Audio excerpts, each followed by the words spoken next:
Scott Stroman is going to conduct the new piece, and he's a very experienced conductor, composer, and has worked in many different genres. So when I was in London in June, I took advantage of being there, working with him on his Jazz Psalms project, to talk to him about the new piece and about his views on contemporary music and different challenges that a new piece like this would present. Maybe I can ask you a couple of general things about you've worked a lot with symphony orchestras, you've worked a lot with choirs, you've worked a lot with classical. You did the American Jazz Education System, you worked a lot with jazz musicians. For you, in this kind of, you've had a lot of experience in this kind of music, which combines elements of both contemporary rhythmic music, if you want to call that, or jazz, and classical music or classical musicians. So when you're conducting an orchestra in a piece, a mixed genre piece like this, and you're dealing with, let's say, symphony orchestra, which has a very particular tradition of a way of playing, and a type of music which has its own tradition, and they're not necessarily the same tradition in some respects. What's the biggest concern for you? Well, the first thing to do with any piece of music is to try to get all of us to understand what it's about and get to the heart of the actual music even before we look at what's on the page. So in some ways this is going to be an advantage because they know something about you from the beginning. They'll know that you yourself are a jazz musician, also that you've written a lot for orchestras. So they're going to be already thinking about the rhythmic center of the piece. They're going to know there's going to be some element of improvisation in it, for example. And so you're at some kind of an advantage in a way because you're not trying to reinvent something that they've already learned elsewhere. We're all starting together from scratch. And I view that my job with any piece of music, but particularly with something unknown like this, is to as soon as possible get them to understand what's in your head. So if it happens to be rhythm, for example, from the very first moment we'll be trying to establish the groove, the center, the pulse, whatever it is, of the piece. And then understand from there how everything else draws out. So I just found that if you start from the central motor of any piece of music, then the extra bits which you add on the edge, which actually turn out to be the notes, the melodies, the harmonies, all that stuff becomes much more easy for everybody to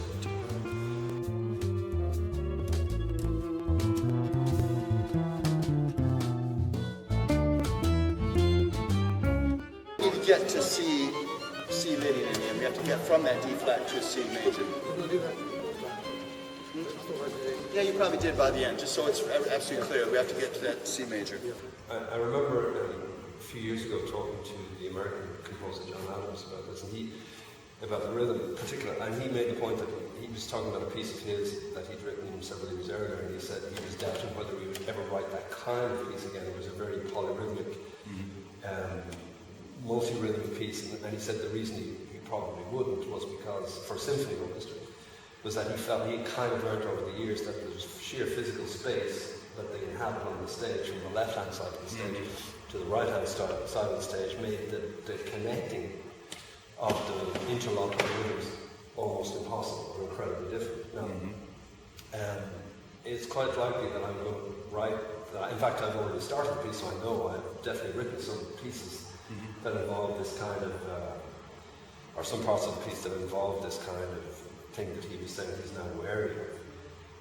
In your experience, is that always an issue in this kind of pieces? Is in other words, getting 90 people to play together, and particularly polyrhythmic areas? I remember having a discussion just like this on a kind of a weekend retreat thing I did with the London Philharmonic Orchestra.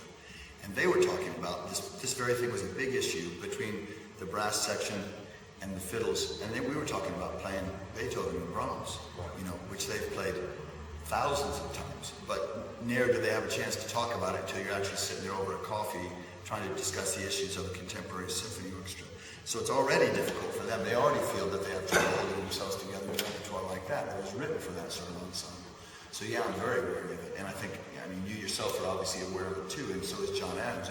Any good composer realizes that you're not composing for machines. And you're also composing for space. And it takes time for a sound to get from here to there. So what the musicians will have to understand, first of all, who and what to listen to so they know what to lock together with, again, like in any great music. But also they'll have to understand how much they can play using their ears and how much with their eyes, because there are some times when you have very, very strong multi-rhythmic music, where you just can't respond by ear. You have to respond to the visual cue of me, usually the conductor. And even if it feels to you that you're a little bit early, you have to trust the conductor to pull it all together. Yeah. And it's a very, very fine line there, because, of course, you want everybody to feel part of the piece. That's what's exciting about it. It's to feel that you're inside that machine or whatever it is that's going. So to feel that you're always pushing or always pulling is not any fun. And there is a point where you finally kind of settle into the pulse or the groove, the motor rhythmic thing that makes it really work. And then, if everybody really feels that, I find it very surprising how much tempo you can actually achieve. You know, I mean, again, Beethoven's symphonies were the ideal thing for generations. People thought they had to be played at a certain speed, that there was too many notes, too many ideas to be able to play it at the speeds that Beethoven specified in the scores. Now that nut's been cracked, it's kind of an accepted thing amongst, at least the possibility is there, and most people sort of accept that it's a great way to play the music, to play it at the tempos that he's written, and it is possible. But we've gotten used to listening to it at that speed, and also we've acquired the skills, rhythmic skills, I think, to clear the air enough to be able to put all those things together.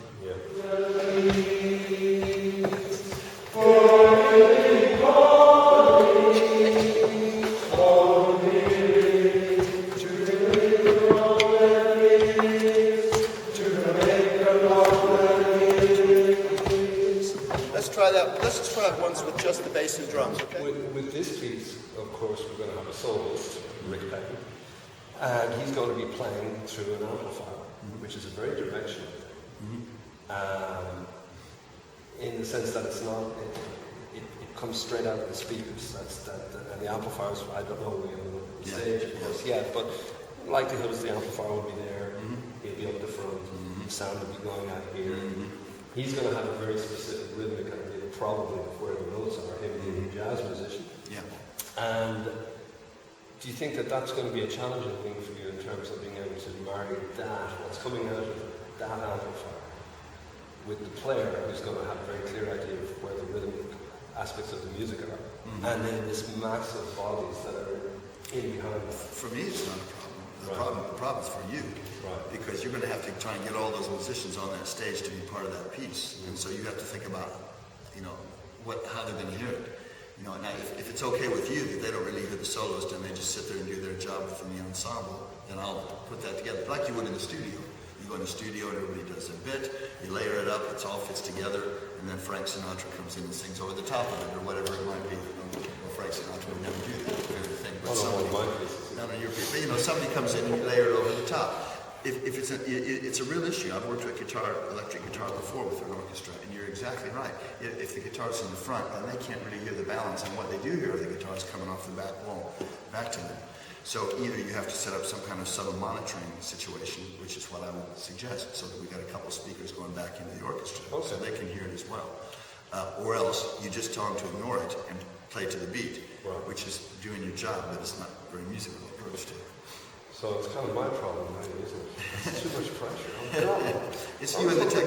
It's an issue, isn't it? Yeah, I was hoping you were going to solve everything for me. I just enjoyed it. Well, I can stand there and I can beat time and I can yell at people to play on time and all that kind of thing. But if you want them to really feel that they're a part of this, if it's a conversation, which it probably is going to be. Yeah. You're a jazz player, you live on conversation. Yeah. So it'd be like putting a drummer in a booth somewhere and saying, "Keep swinging, man. I'm going to blow over the top of it." Yeah. And hear what he's playing to.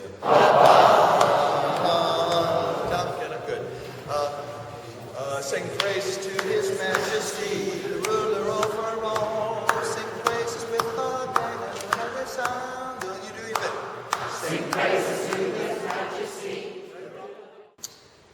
In terms of what you like to get in terms of the piece, the thing that I do generally is that, of course, I have the score of the piece, which you will eventually get. Yeah.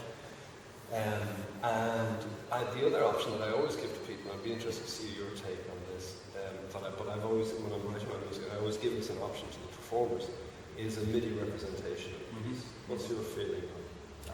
I don't mind the MIDI thing. I like it myself. I'm a very good piano player. I can kind of fumble my way through scores, which means that mostly I try to use my ears and imagine what it sounds like, because I'm too slow on the piano to really play well orchestral scores. But what my usual approach would be to look through the piece first, to try to get a view of it in my head, and then any backup you can provide, like a MIDI file, sound file, whatever the files are, I don't think are a problem. What I will do is I'll use that. The first stage would be for me to try and learn the score just visually in my own ear, use the piano a little bit if I need to.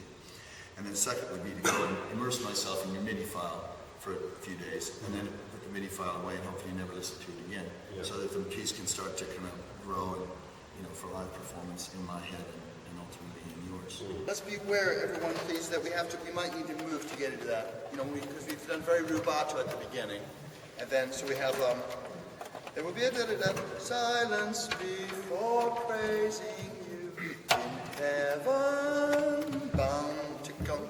Yeah, I don't think we need to again, do we? You're going to come into the hall that you've never worked in before with an orchestra you've never worked with before. When you're in that kind of situation, what's the kind of considerations that you have thinking about? Your strategy. Get the job done. That's my first job. That's what I first learned. Plan out your time, know your score, do the nuts and bolts first.